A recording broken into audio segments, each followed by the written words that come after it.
journalists. CC my ass is something that you probably all have thought, if not have done. The way that we suffer from endless copy chains is pretty brutal. Who had an email in their inbox this week that had more than 4 people CC'd? Okay, that's about half of the audience. Who had somebody who had more than 10 people CC'd? Is there anybody? Yes. Oh, I feel you. Okay, there's still like about 10 people. Wow. So what we're trying to do in this panel, and I urge you to please, the ladies, would you mind? Thank you. Our entire conference started because of email. A couple of years back, I was a journalist here in New York City. A friend of mine came to me and said, I have an opportunity for you. As a German, I didn't even know what that meant. I have an opportunity for you. What is that? But I said yes. The opportunity was to host a conference. And this conference was called Inbox Awesome. Inbox Awesome because it was about how do we email better? How do we work better together? How do we collaborate? What are the tools, the strategies out there?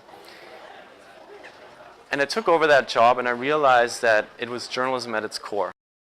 Interesting people together, telling great stories, having meaningful discussions, and sharing information back and forth. The big difference for me as a journalist in writing or being on television is that I don't get to broadcast, I get to have a conversation with you, and that is why I enjoy doing conferences so much. And Inbox Awesome grew and grew, and then we said, actually what we're doing here is something a lot bigger. It's actually the future of work. And that's how this double concept that you're experiencing today came together. Because Work Awesome is now also an event. It is happening in Berlin and in New York. And it makes me work a lot better, and I hope at the end of the day it will make you work better too. The email world to me, since I got involved in it a couple of years back, has been absolutely fascinating. It's the oldest technology that's out there when it comes to like digital communication. It's super patchy, so nobody in email knows everything. Like everybody's like working on like a little piece of it. And the Inbox Awesome conference had this kind of like mission: find the CEO of email, find the person that knows all about it. We never found him or her, never. Because the industry is so vast and it's moving constantly, and it creates such a strong industry that new branches of this tree are growing all the time. What I found super interesting this year, preparing for this stage, was there's a new thing coming to email and coming to a lot of the tools that we use. It is collaboration. And today, there will be 4 different perspectives on these topics that I'm super excited about, because they really came from all over the United States, from Canada. They came here to share that with you. And I would like to introduce them just by asking you all for on stage Nikita Miller from Dropbox, Nikita Miller from Trello at Atlassian, Farrell Uri from Dropbox, Philippe Lihu from Missive, and Maz DePaul from MailChat. Welcome.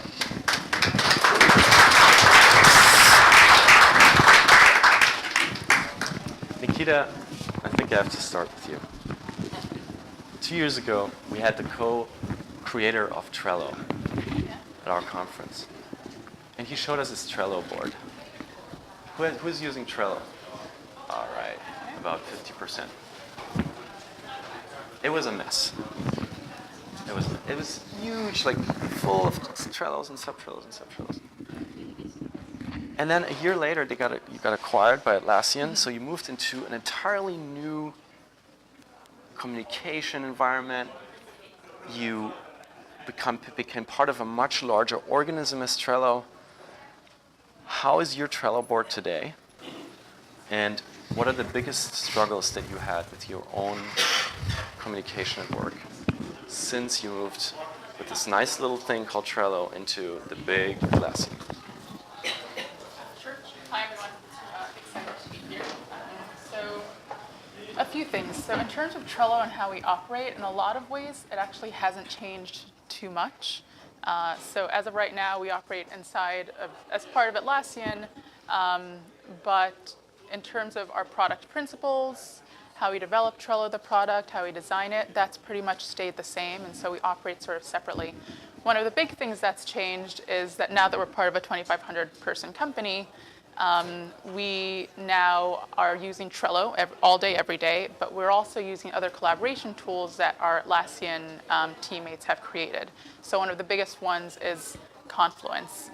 In terms of the trends that are happening not only in our own team, but across productivity and collaboration spaces, what's happened? So now we're even larger and more distributed. We have a lot more remote team members. Like other companies, we've also come to realize that a lot of our best work in terms of solving complex problems comes from interdisciplinary teams working together.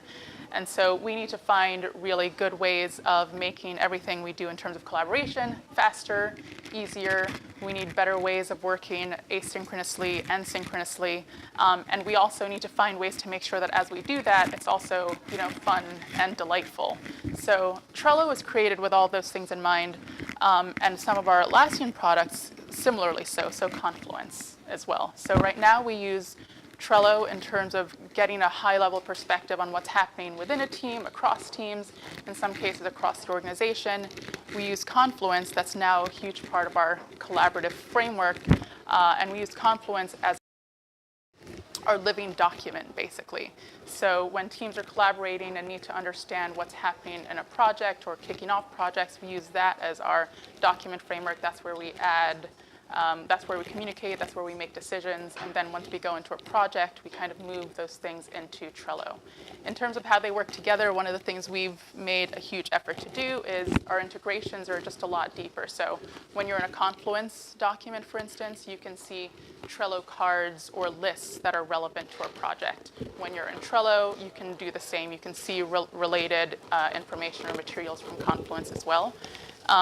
I think one of the biggest things that we've had to focus on is while both of our teams always worked on building tools to help people collaborate, we're also focusing a lot more on frameworks to kind of supplement these tools, which I think is a lot of what many teams are trying to figure out right now as well.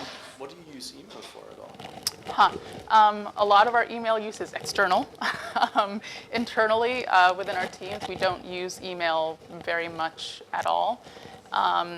A lot of our, so external communication. So if we're doing research, for instance, sometimes that might start with an email, and then once we connect with someone, then it moves into Confluence or Trello, that interaction.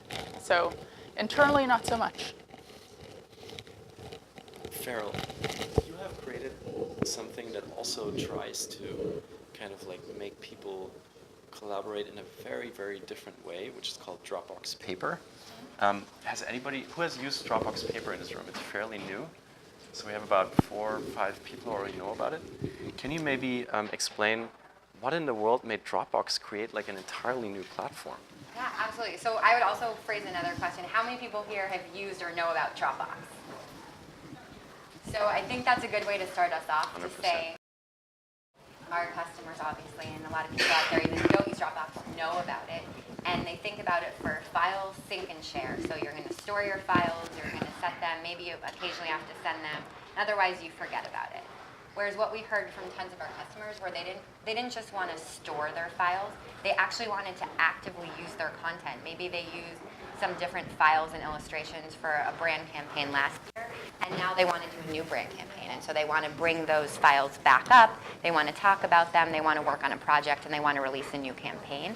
And so from that evolved Dropbox Paper, which is a collaborative workspace that we built for teams. So you can come together and you can put all your content in one place, and then you can comment on it. You can create to-do lists. You can really work on projects in Dropbox Paper. So at first glance, you'd open up a Paper doc, and it looks like a typical text editor that you're probably used to. Many people can remotely collaborate. You can be typing at the top of a doc, at the bottom, you can comment and suggest things. So that's kind of the typical aspect, but we've layered on additional functionality that we heard is very valuable from our customers.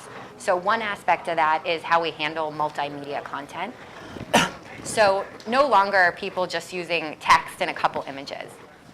So with Dropbox Paper, you can add a YouTube link in, and the video plays right in your doc. Or you can add a Pinterest board, and that previews. So instead of having to switch between tools, Paper really handles all this rich content very well. So that's one of the aspects we've layered on top. The second is project management. So people didn't want to be switching from their project management tool back to their content. And so in Paper, you can create to-do lists.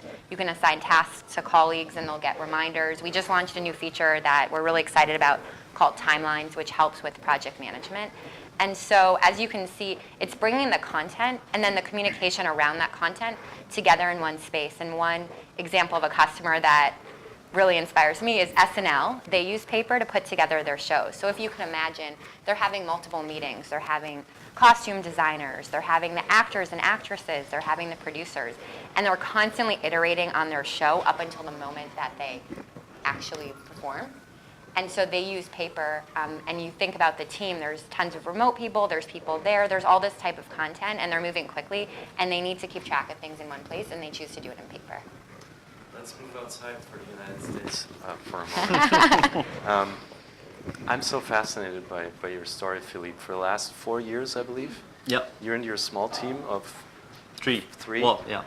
bunkered down in Quebec, creating an entirely new platform and a thing that basically, as you explained it, combines email with Slack and Google Docs. Yeah. Why in the world? What we experienced when we built a previous startup is that we live in many silos. Excuse me, your previous startup was Conference Badge. Yeah, it's like a .com, so Vistaprint for print badge. you make these. Yeah, exactly. Okay. Sorry. So that business grew quite fast, and by managing that business, we were using many products, but still as a small team. And what ends up is that you have many silos where you have both your task, and then you chat in Slack, and then if you have an important conversation with an outside partner, you do it by mail. You're alone in your email client, but you want to share this with some of your teammates. So you end up either copying, pasting this in Slack, or creating a Google Docs to actually create the draft. So our ideas was what if we could make a multiplayer email client, where your teams is in? And one thing we believe is that email is not going away, mainly for external conversation, like you just said. For internal conversation, there are better tools, right? But that's still in sync with our vision, because in Missive, you don't email each other. You don't have to CC each other. If you have an email you want to share with part of your team, you just mention them in the thread. And it starts a chat conversation in between those emails. So it's quite fascinating that if you look back and you search for a customer email address in 6 months, you not only find the emails, but you also find the related conversation you had about that customer. So that's really powerful. But the challenge is that we do not want to create one more silos. It's not a help desk. It's not a tool to manage just your shared inbox. It's a tool where we want you to manage all your emails, personal business, and shared. So that way, it's one less silos. You do not have one app. You replace your email client. You do not lose anything, because it's nice, it's fast, it's powerful. You can snooze. You have all those new features that have made emails more productive still in, but then you gain your team in. So that's our vision. It took 4 years to get to that point. Last year was quite good. We've been featured on the App Store 2 times. I think we can, this is Missive, right? Yeah, exactly. Yeah. So that was just a quick snapshot of my view, and I took this one because you can see there's no emails, right? It's a conversation in a label called In Progress, and it's a conversation about our Asana integration we're working on. And you can see there's, like you would find in Slack, right, integration, content from the Canny platform, which is kind of feedback platform. So any people suggesting or commenting on the Asana integration, content will be pushed in that thread, where we will discuss how we built it. Mm-hmm. But also you can see there's tasks to other conversation. Those are emails of people who asked for this. So in a year, well, not in a year, in a few weeks, hopefully, when we release that, I'm going to go through all those tasks, go in the right conversation, and email those people back directly at the right email, personal emails. And people are fascinated by that, because obviously we're just 3. So sometimes people ask for features 3 years ago, It's like we're just doing them now, but I'm following up, even if they're no customer anymore, and they're like, oh my God, that email is from 2015. How can you manage that? I was like, well, I had a task in my email client. You should use Missive again. And so that's the big vision. So it's not just for support, right? That's the challenge we're facing. The people are like, oh, I'm going to use it for support. Well, it's way more, but that's hard to articulate. So. I've been following your journey for a while, and this year something else happened, or actually last year, Miles, you and I connected, and I found out there's this company out of Paris called MailChat. They're not only coming to the US, they're also doing something he has ever done, which is building also an entirely new platform on top of their existing framework, just to follow the same mission, make people happier at work and enable collaboration. But I didn't want to answer the question for you. Why in the world would like a super well-run company decide to do this and dive into this adventure of building something that you have to educate people on and nobody's used to? I love that you called us a super well-run company. That's because, as everybody knows, Well-known. Well-known, thank you. Okay. Yeah, so MailChat, for those who don't know, we are an email service provider. So we help you, we have a platform that helps you build your emails, your bulk emails, your transactional triggered emails, as well as send them through the platform. And kind of picking up on everything that's being talked about, I think you mentioned at the start, Felix, that email is one of the oldest technologies, obviously, especially when it comes to digital communications. And I think because of that, the innovation is pretty stagnant at this point. I think where we innovate is kind of around the edges. But what we wanted to do is actually take a look at like how people are working, how people are actually working on projects, on marketing projects. They do that in Dropbox Paper.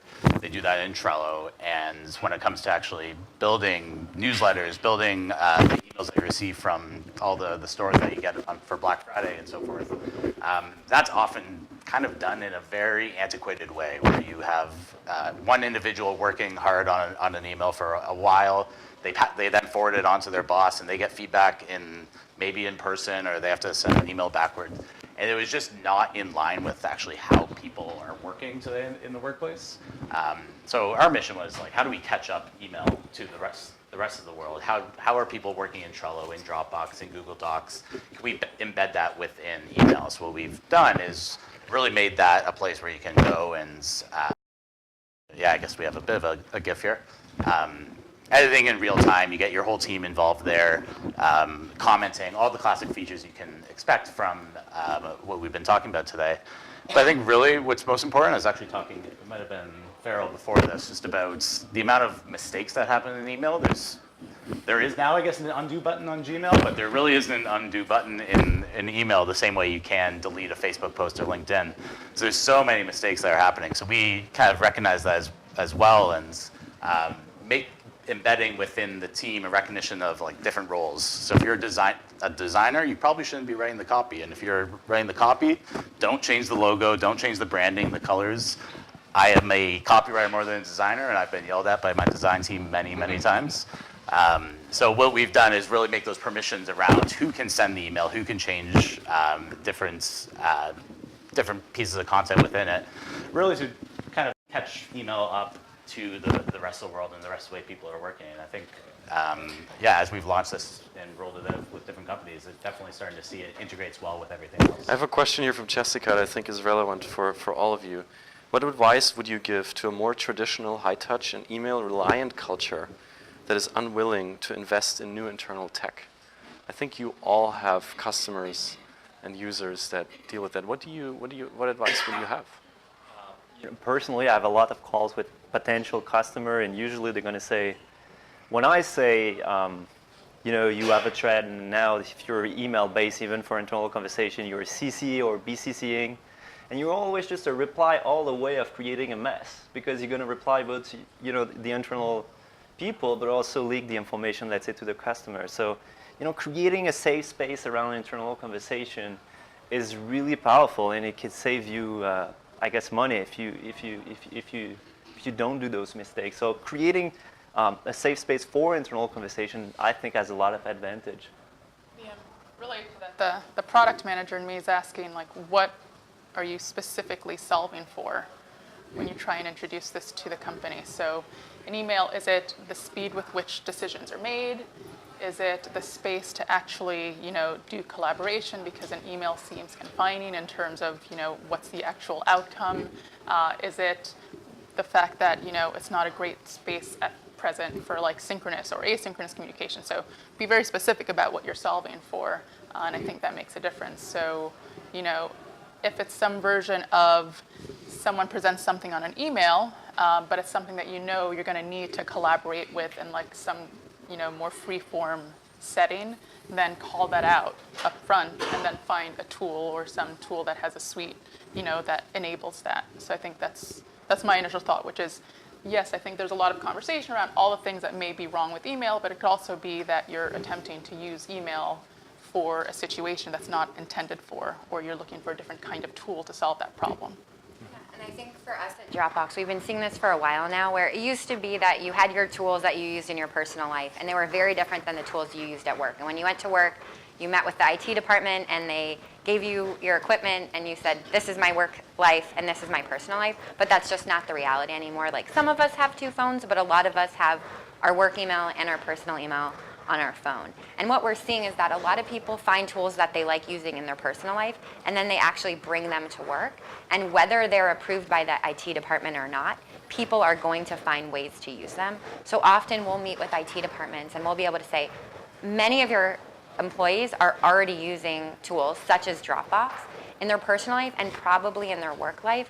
And so the best way is to actually and make sure that you sign up for plans such as Dropbox Business, let's say, that allows you to have admin and security controls. So for example, if an employee leaves and you've signed up with the more, the business SKUs, you'll be able to wipe that employee's information when they leave. Whereas if people are kind of just going rogue with the tools they like, you won't have that type of security control. So we often encourage IT departments to really be realistic about what their employees are using, regardless of whether it's approved or not, and then bring those tools.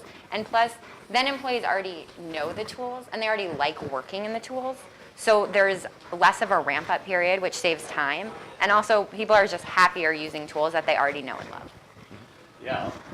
My sinister life hack that I'm currently applying right now is when I want to convince my team or my boss to look at different tools, is make my problem their problem. So when I'm dealing with a problem at work in terms of whether I guess in the email context where I'm constantly sending emails with mistakes in it because an intern's involved and we need to deal with that problem, make sure that the actual person that's responsible for it sees that problem, they feel that problem, and that in a way that you can start to justify the cost or whatever you need to do when you're talking to the IT team. I think too many times we try to communicate a problem, but actually making the decision maker or the larger team actually feel that problem will go a long way at actually helping implement these solutions.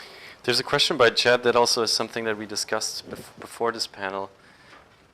I mean, you're all building these new platforms, right? Isn't this kind of like crazy? Isn't it just better to stay within like the one G Suite kind of thing forever because they're constantly going to iterate it? The question here is a little more different. It says, what is the advantage of keeping all communications in one suite versus using a combo of best tools? But my question would go even further and say, aren't we like entering an era of tool chaos? Yeah. Because everybody is able to build now and is building faster than ever, better than ever? I think that's, I would say that's one prediction I have for the space is the risk of collaboration fatigue. Is that, in businesses, every few years there's new products that are implemented that improve the workflow but add some friction, right? Because every single employee needs to know how to use those products, and we're no better at this. I mean, if you want to use the product, you need to train yourself. But then if you start to using many different products that technically does around the same thing, right? Managing tasks, command thing. So there start to be friction and competition between products that are used inside the same company. So I think in that space, that's a risk. Like employees say, I know more. I don't care about this new product, right? I just want to keep the way I'm doing. And when I talk to customer, that's one of the frictions, like onboarding everyone. If some people say no, well, the product won't be embraced. So it's one risk. I think we're seeing a lot of tool proliferation, and that's something we hear from customers all the time is, I'm losing so much headspace switching between tools that I actually can't do work. And one of the stats we like to talk a lot about at Dropbox is a McKinsey study that said 60% of an employee's time is spent on work around work, which involves like finding content, resending content that you already sent but someone can't find anymore. And so we think a lot about how do we prevent that work around work. And part of it is not just building brand new tools, but building tools that help your existing tools work together. So we don't say, we imagine that you're going to use Dropbox Paper and you'll never use anything again. We say, tons of teams and companies and people are going to use tons of tools, and how can we help you work together and really partner with other companies, whether they're seen as competitors or not. And so also, many people are already storing their content in Dropbox, and so it was natural, instead of having to move their content to another tool, they can now integrate it with Paper. But some examples, for example, we integrate with Slack. So if you have a Paper doc, you can easily share it in a Slack channel by using certain slash commands. We integrate with Google Spreadsheets as another example, or Excel spreadsheets. So we know there's going to be different people on a team that are going to use specialized tools, and we're not telling them not to use those tools. Like designers are going to go into Sketch. Finance team is going to go into Excel. But then at some point there's going to be a project plan where you need to bring it all together. Like the finance team needs to share a version of their budget. They don't need to show every pivot table, but they need to kind of show the bottom line. And so they can paste a link to a spreadsheet, and that previews in Paper. And the same with the designer. You don't need to know like every iteration of a design, but like what's the final magazine cover going to look like? Paste a link, and then everyone on the team can see it. So that's how we really think about it. I think at Trello you kind of like experienced a little bit of collaboration fatigue even, right? Because the people using Slack had to go to Stride by Atlassian, and then this, it was super tricky, of course, because using a different platform. And how did that all play out in the end? I'm going to maybe answer that question, but I had another thought that I wanted to to share.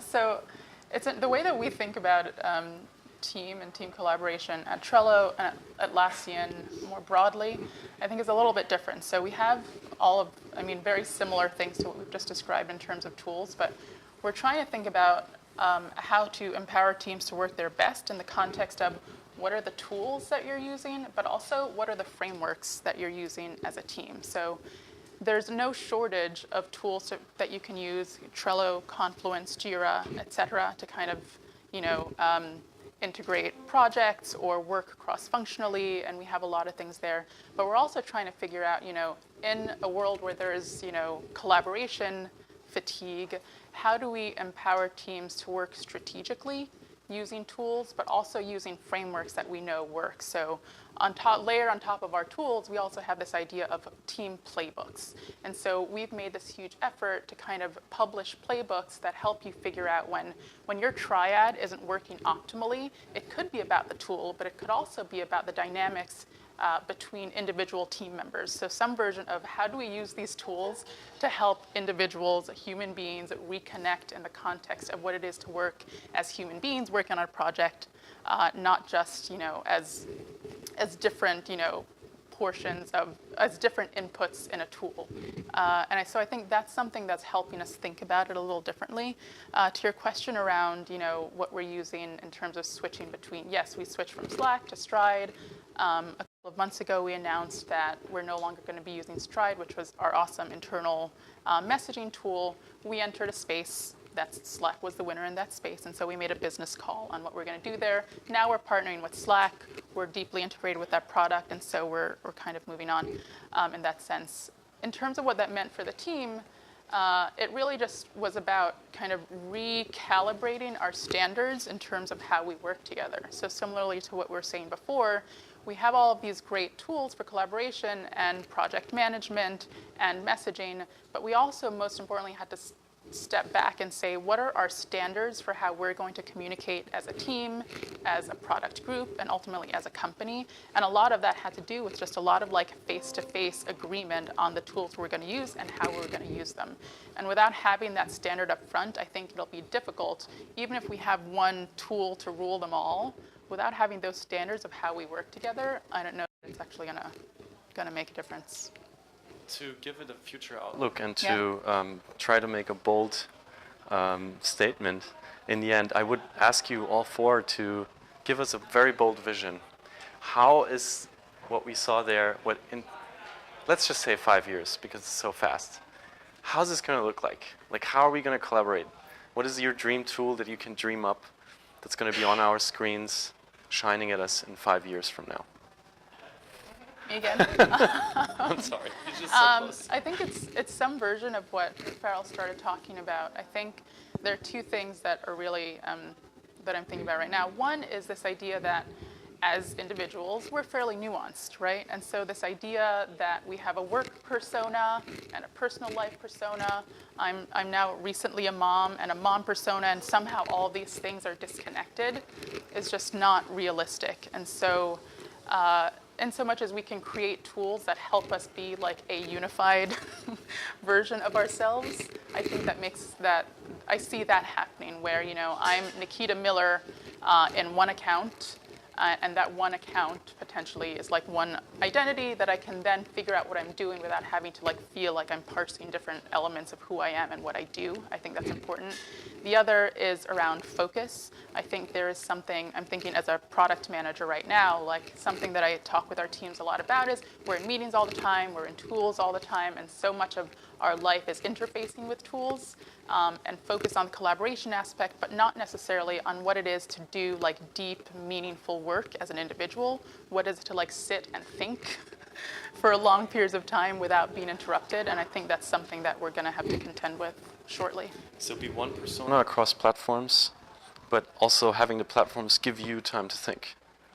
Farrell. Yeah, I think two parts. One is people are going to have an expectation of loving their work tools, and the second part is speed of communication. So in terms of loving their tools, we spend a lot of time talking to customers to try to understand how they interact with people, whether it's their personal life or their work life.